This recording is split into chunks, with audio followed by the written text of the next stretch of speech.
Welcome to the Massage Life Podcast. My name is Jordan Pearson. I'm a chartered professional accountant, and I'm here with Melissa Pearson, who's a registered massage therapist. And we almost got divorced today. We did? No, we didn't. News to me. Well, we ran into some technical issues. We had two microphones before. It wasn't working, and so I had a little hissy fit by myself. It was controlled anger. I was like, you have your little tantrum. I didn't lash out at anyone. I didn't lash out at you. I just needed a moment by myself. And as you can see, we've given up, and now we have one microphone. So we're just going to be all close talking to it. Just cuddle up. Yeah.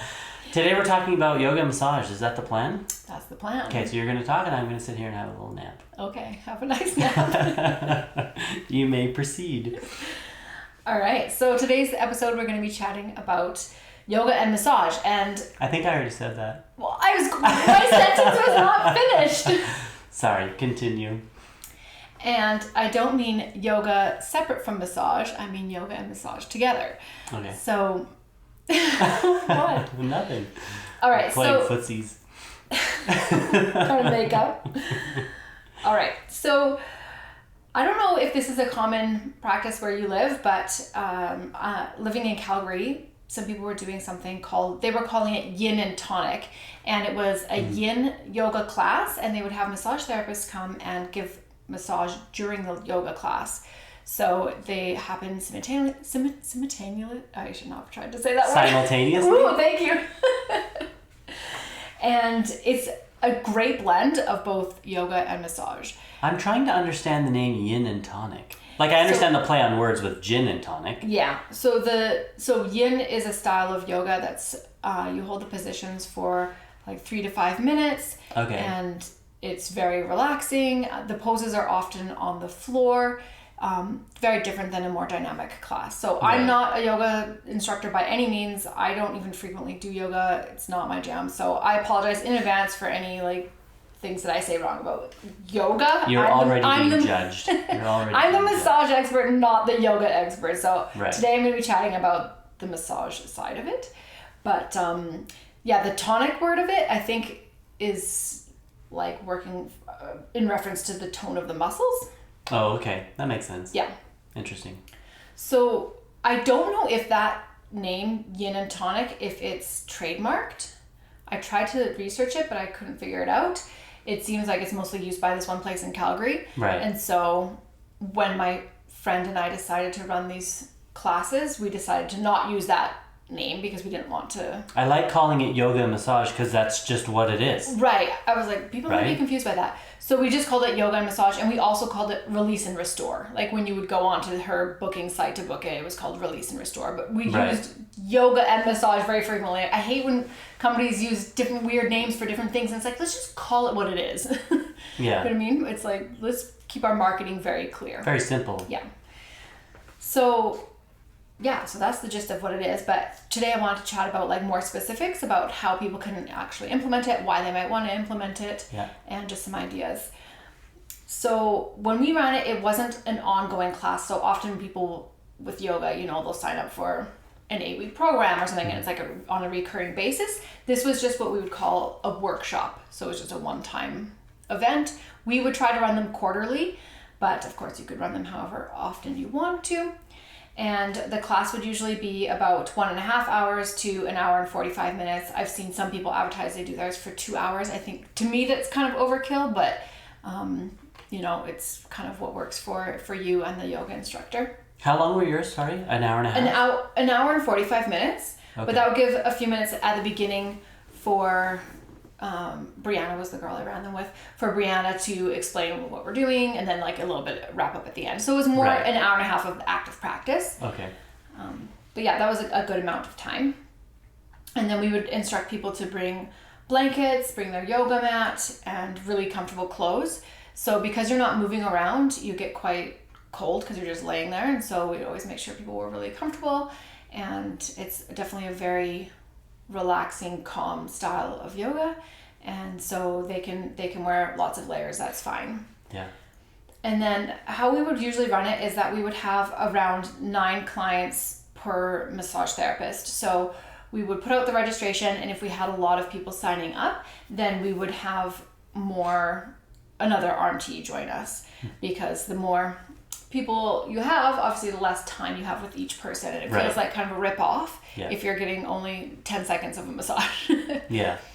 As it is, even with having 9 clients per massage therapist, like it is only really about, depends on how many people, but like about 10 minutes of hands-on time, right? Like it's divided up. So but and are you going to go over pricing? Because I imagine you're paying a premium for this. Right. So to be honest, I actually don't know what most yoga classes cost. Quite often people pay a monthly fee for the yoga studio, and then they can go as many times as they want to, similar to any gym membership, right? Right. And when we ran this one, it was an additional fee for the workshop. So even if you had a membership where you could drop in as many times as you wanted to, you still had to pay extra to come to the workshop. Right. So we charged $55. I think the first time we ran it, we charged a little bit less, but by the time, so we don't do it anymore because I moved. But yeah, by the time it was our last one, we were charging $55 for the class. And it was pretty popular. Like we ran it several times, and every time it would fill up pretty good. Our only one that we didn't have a great turnout for was, I think, in December, and December's just kind of a write-off month. That makes sense. Yeah. So that was the only one that wasn't super successful. Other than that, it was very popular, and people kept asking, "When are you doing another one? When are you doing another one?" And it was kind of hard for us to just align our schedules and find a time, but it was definitely very popular. We ran it in Chestermere, and yeah, it was fun for all involved. Like Brianna loved running it, the yoga class. I loved doing it as a massage therapist, and definitely the clients liked it as well.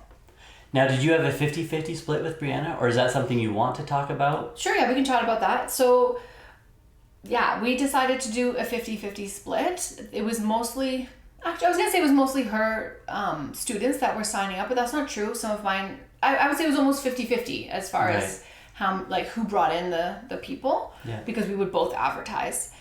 And the studio, though, so we took the money, and we first had to pay the studio fee, like to rent the space. So we took that off the top, and I can't remember off the top of my head how much it cost, probably $30-$40. I don't think it was very expensive.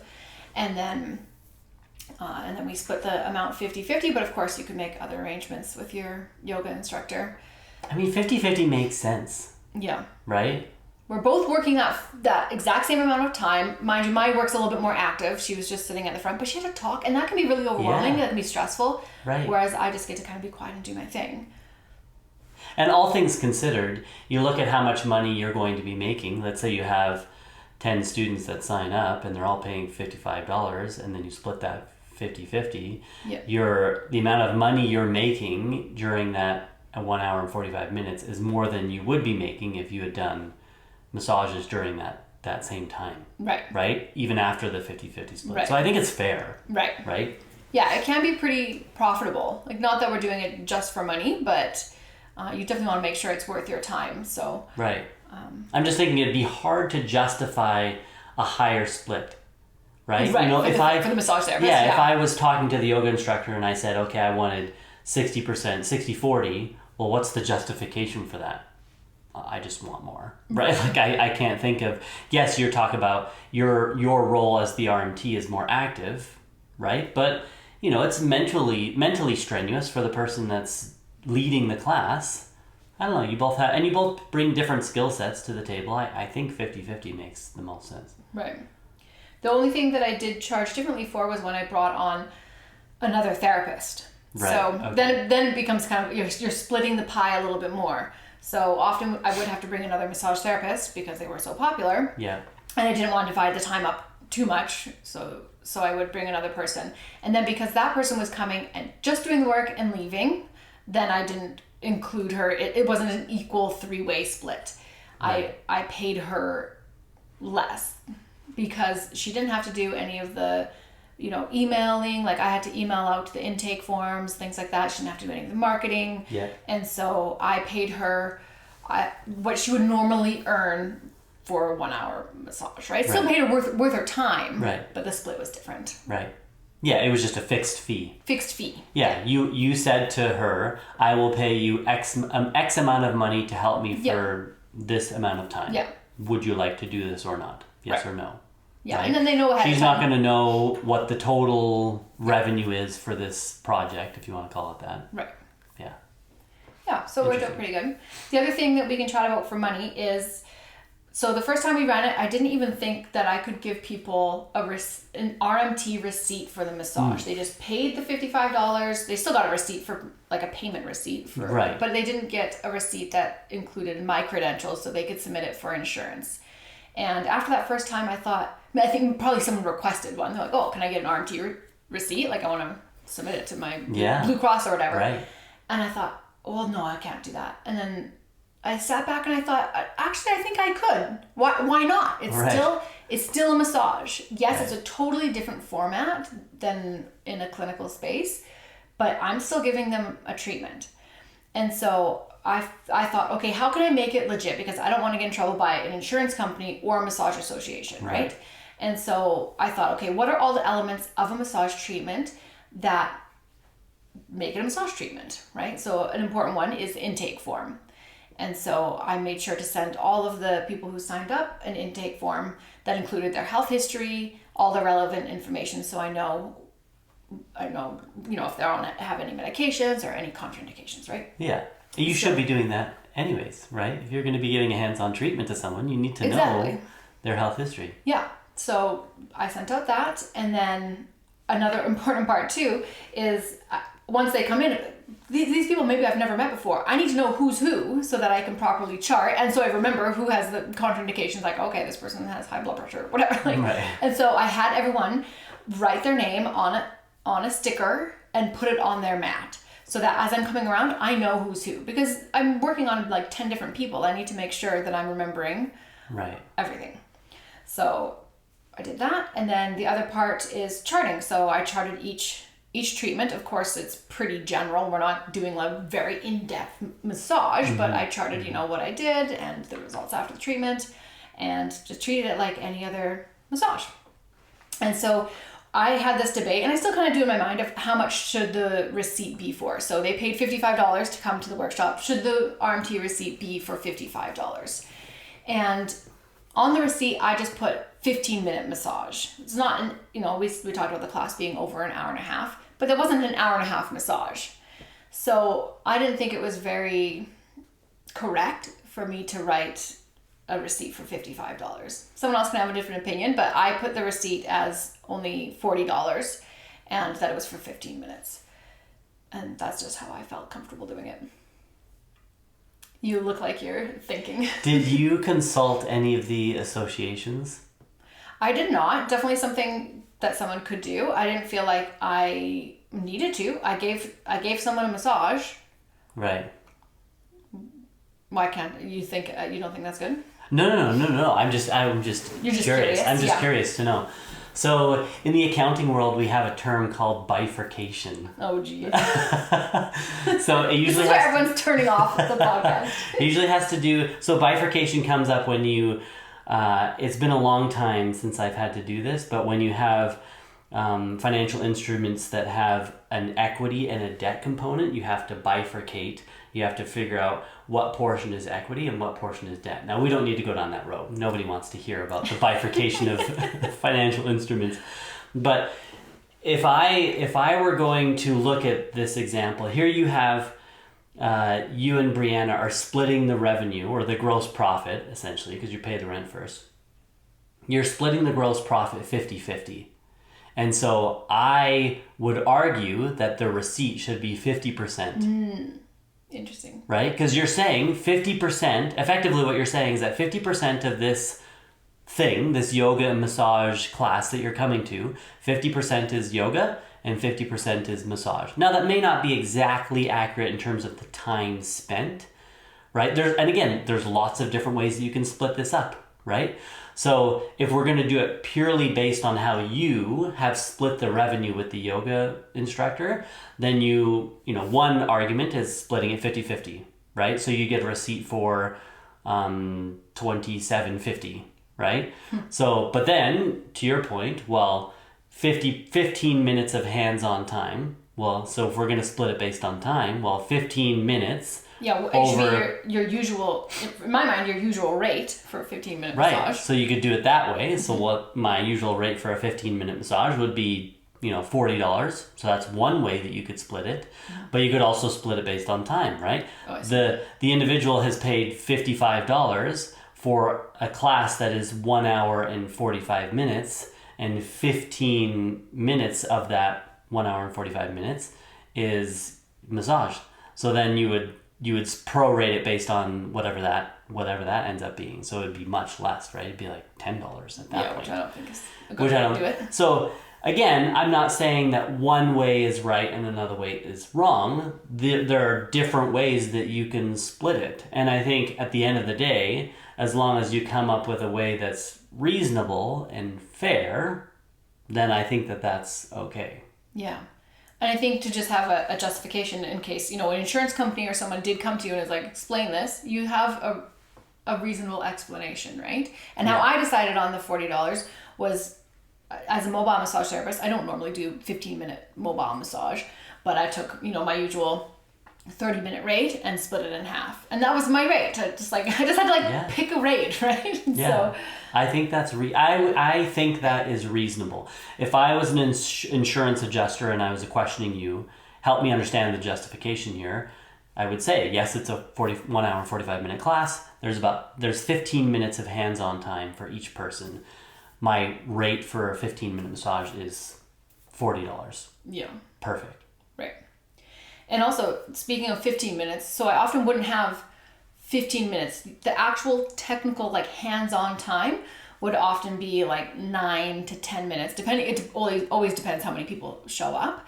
But the reason why it's okay to write 15 minutes and not 9 minutes is because, according to massage associations, most of them, they outline what is considered a massage treatment, and it's not just the hands-on time, which this is a big argument.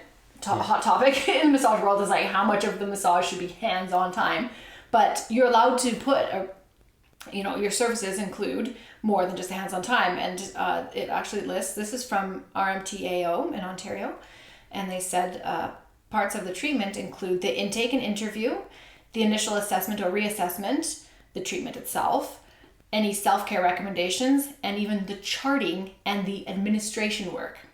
Interesting. So it's okay to write 15 minutes even if you only had 6 minutes of hands-on. I mean, it should be accurate to how much time you've spent, right? And there was a lot of... because there's the intake and the charting and the all billing. the extra stuff. Yeah, interesting. Yeah. Interesting. Yes. I think the other thing, so going back to that example we were talking about, if the insurance adjuster was to... You say my rate for a 15-minute massage is $40, then the insurance adjuster comes back and says, but the client only paid $55. How can you justify taking $40 of the $55 and claiming that as massage related? And I think a good argument would be, well, for the individuals that attend this class, they have a yoga subscription, and now that may not always be the case, right? But you know what I mean? This is a premium that they had to pay over and above their regular yoga subscription. Is that the correct term? Probably not. Yeah. Their yoga membership, right? Their monthly yoga membership fee. And so it's over and above that. And so, yes, they're getting the yoga treatment, which is part of the amount that they're paying on a monthly recurring basis. You know what I mean? So there's a cost associated with the yoga membership as well. You know what I mean? Does that make sense? I'm not really following where you're going here. The insurance adjuster is going to not know anything about $55. They're only going to ever see the receipts $40. Right. So I don't think you would even get... I'm just going down this mathematics rabbit hole, and it's fine. I can see numbers floating over your head. Calm down. Like that GIF. The lady. The lady. What is that even from? I have no idea. And I'll stop. Okay. Yeah. Sorry, everyone, for the math. That's all I have to bring. Yeah, right? So anytime you hear a number, you're like, okay, must chime in. Bifurcation. Oh, jeez. So speaking of more numbers, I did just want to talk a little bit more about how the timing works, about how many minutes to spend with each person. Right. And of course, you can do this any way you want. There's no manual. Very few people are doing yoga and massage, so you can do it any way you want. But this is just the way that tended to work well for me. And how it felt comfortable for clients after as well. I tried to get lots of feedback from them, how they liked it. Did you want, would you rather have 2 long turns or 10 really short turns? How do you prefer? Yeah. And so what we found was really good was to have about 3 turns each. So I would go around, make my route, and I would do, again, it depends how many people, but about 3 minutes each turn. And then at the very end, I would do 1 minute each person just on their scalp during the last, I think it's called Shavasana. It's the last few minutes of the nailed it of the yoga class, where they usually are laying on their back. Right. And so I'd just come around and do 1 minute to the scalp for each person. So all in all, they'd get 4 turns each time, and it just felt like you got enough of turns, right? Yeah. And what I would do is try to make each of those turns be a different area of their body. So it depends what position they're in. And so, like I said, it's usually done on the floor. They will be in, child's pose, or be on their back with their legs up on the wall.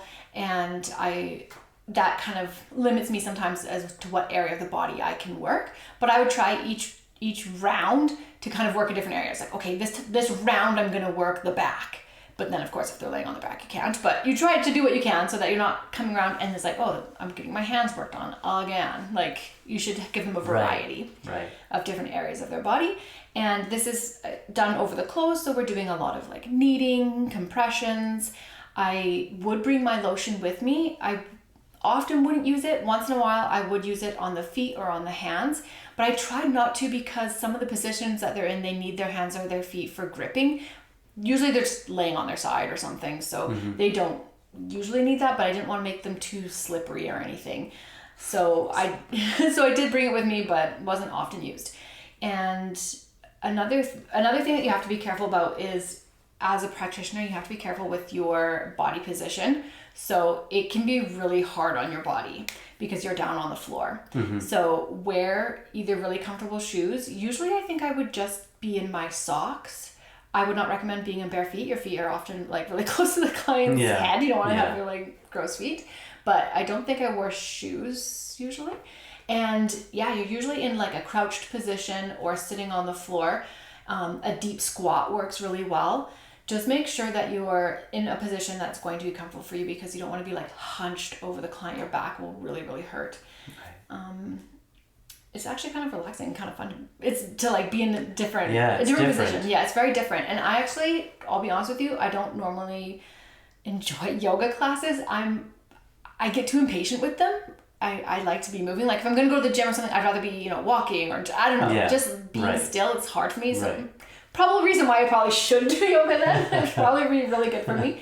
But I found it very relaxing as a therapist to still listen to Brianna's voice, because she would say things like, okay, like release the stress of the week or whatever. And I was like, this is great, because I get to still do what I enjoy, which is massaging, and still listen to her calming voice. So I really enjoyed it. What else can I say about how it works? You'll want to coordinate with the yoga instructor ahead of time to talk about the positions that you're going to be massaging in.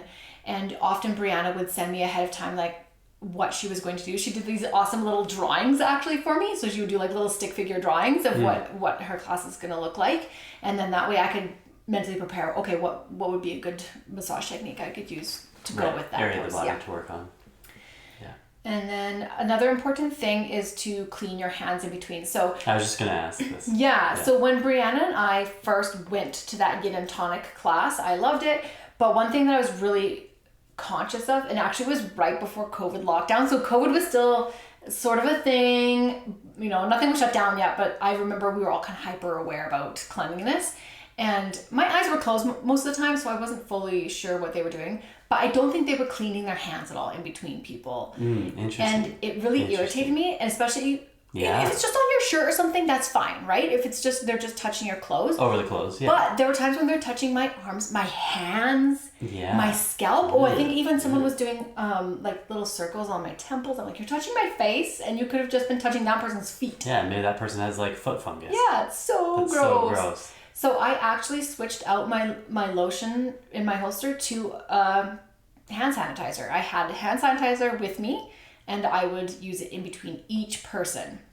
And it's a lot of hand sanitizer by the end of the night. But I think it was totally worth it. And I actually let the participants know ahead of time that I was doing that. I said, just so you know, I am cleaning my hands in between each massage. Yeah, that's really smart. Yeah, because I don't want anyone to be nervous about that, and then you're not relaxed, right? Yeah. And I know a lot of those hand sanitizers can smell really bad, so I used that really nice stuff from Rocky Mountain Soap Company. It's like lemongrass, so it doesn't smell like booze or whatever, like alcohol. So you made $200 and then you spent all of it on hand sanitizer, so net zero. Precisely. Go get him. Yeah. Yeah. So what else? I mean, I feel bad if anyone from Yin and Tonic is listening, and here we are just ripping on their hygiene practices. And our apologies if you actually did clean your hands. I know, that's the thing. They totally could have been. I don't know. But I think, yeah, and hopefully they did. You know, let's give them the benefit of the doubt. But I think, to your point, letting people know at the beginning, hey, I'm going to be washing my hands or sanitizing my hands in between each person. So you don't need to be worried about, you know, John Doe over there with his nasty foot fungus getting on your face. Yeah. Right? You're going to be okay. Another thing that I wanted to say, because we talked about bringing on another massage therapist. Right. One thing that's important is for you to actually split up the room half and half. And one therapist just works on those people and you work on these people. Of course, it'd be nice to have a variety of practitioners working on you. I think that'd be kind of cool. And I think that's how it was done in that other class. Again, not to rip on them. But it's important for the receipts. So the receipt for the client should have your name on it. It shouldn't be the other person's name. Yeah. It should be accurate that way. Yeah. Also, it helps you keep track of like the areas of the body you worked on and stuff. So just ahead of time when they arrive, take a look at the room and just say, okay, I'm going to split it up this way. Like draw an imaginary line in the room, and this is your half, this is my half, and then you each do your own thing. Interesting. Yeah, I think that's really smart. Yeah. And so I guess a question is, why should you bother doing yoga and massage? Like, this sounds like a lot of work, and you're buying your hand sanitizer and, sitting down on the floor and all this. Like, why bother? First of all, like I said, I think it's just kind of fun. It's just something different. Sometimes, honestly, massage can get kind of boring and like repetitive. And so it's a really great way to just mix up your day, right? And I think it's You said boring and I did the biggest yawn of my life. I'm not bored. I'm actually very interested in this. Are you? Yes. Continue. Does it make you want to get a massage? Get a massage, yes. Not give a massage. I didn't say give. Can you give me a massage tonight? No. That's it. We're getting divorced. Back to divorce mode. Oh my gosh. Okay, so aside from those reasons, another reason why I think doing this is a great idea is it's an awesome way to meet new clients. So like I said, about half of them were from her studio who had never met me before. And I would put out my business cards and people would take them at the beginning or at the end, Brianna would often introduce me. Say, this is Melissa, she's from Lakeview Mobile Massage, she comes to your home, blah, blah, blah. I could give pump me up a little bit, give me, short little blurb. Yeah. And then it was a great way to get new clients. And then as I would email them their receipts, then they have my contact information too. Right. So book now. And I think they were even they got onto my mailing list, and yeah. That's awesome. It was a really good way to do that. And conversely too, it works both ways for the yoga instructor. Then my clients that come, then they say, oh wow, this class was so relaxing, I'm gonna go see Brianna. So it's a really great way to just market each other and coordinate together, network. Yeah, that's great. That's awesome. So that's kind of it that I had about yoga and massage. If you have any questions about it, definitely message me. Like I said, not very many people are doing it. So if you want more advice about it, I'd be happy to chat with you. I don't actually do it anymore now that we moved, but we've been here for a few months now, so I should find someone who wants to do it and do it again. Cause you should also give me a massage. I think that would be really good for you to do that. Yeah. Okay. And if anyone would like to know more about the bifurcation of debt and equity, please send me a message. You'd be so excited. I probably won't reply seriously. I may just be like, you're hilarious. Thank you for listening. I'm embarrassed. Okay, anything else? I don't have any embarrassing moments. Usually we like to end our podcast episodes with an embarrassing moment. My whole life is one embarrassing moment. This can be your embarrassing moment. Wait, what's embarrassing about what happened? I don't know. You just said I'm embarrassed. Bifurcation. You said it, not me. Okay, well, I'll go do something embarrassing this week, so next episode we can have a good story. Okay, sounds good. Okay, love everyone. Bye. Thank you so much for listening. If you'd like to stay in touch, you can follow us on Instagram, Facebook, and TikTok. We've included the links to these in the show notes. Also, be sure to check out our website, onlinewellness.ca, if you need any continuing education credits. All of our courses have been approved by massage associations across Canada. Anyways, we'll catch you next time.